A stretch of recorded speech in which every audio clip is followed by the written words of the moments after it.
సరే కొన్ని టీ పట్టరా. ఒక్క 5 నిమిషాలు ఉండండి, బస్సులో నించొని వచ్చాను. మరి నేను అందుకే చెప్పాను ఇంట్లో కూర్చోమని. ఓ పనికిమాల జాబ్కి వెళ్ళడం, బస్సులో అలసట వచ్చిందని కూర్చోవడం. ఎంత ఇచ్చేస్తారేంటి? ఇప్పుడు మీకు టీయే కదా కావాలి, ఉండండి తీసుకొస్తాను. ఏంటి చిన్న హెల్ప్ చేస్తారా? ఈ టీ తాగేసి రేపటి క్యారేజ్కి కొద్ది కాయగూరలు తీసుకురారా. ఆఫీస్లో వర్క్ ఉందండి, రేపు నేను త్వరగా వెళ్ళాలి. నేను ఎక్కడికి వెళ్ళలేను, నీకు కావాలంటే నువ్వు తెచ్చుకో, నేను మటుకు రేపే తెస్తాను. సరేనండి, రేపు తెల్లవారే తీసుకురండి. ఊరికే కష్టపడిపోకు, నీ డబ్బులే నాకు అవసరం లేదు. డాడీ రేపు స్కూల్ ఫీజు కట్టాలి డాడీ, రేపే లాస్ట్ డేట్. అలాగే ఇప్పుడు వీడికి కట్టాలి, రేపు పొద్దున వాడికి కట్టాలి, ఏంటి అర్థం కాదు.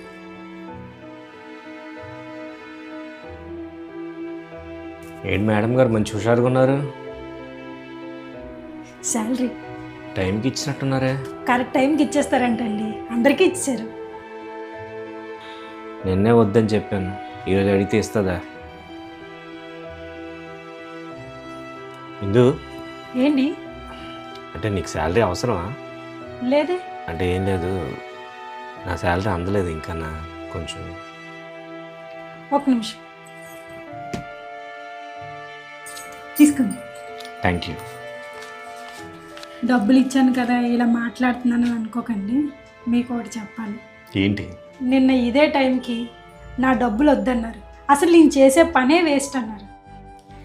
ఇప్పుడు ఆ కాస్త డబ్బులే మన ఇంటి అవసరాలకు ఉపయోగపడుతున్నాయి కదండి. ఏది ఎప్పుడు అవసరం పడుతుందో, దేని విలువ ఎప్పుడు తెలుస్తుందో ఎవ్వరిమీ చెప్పలేమండి.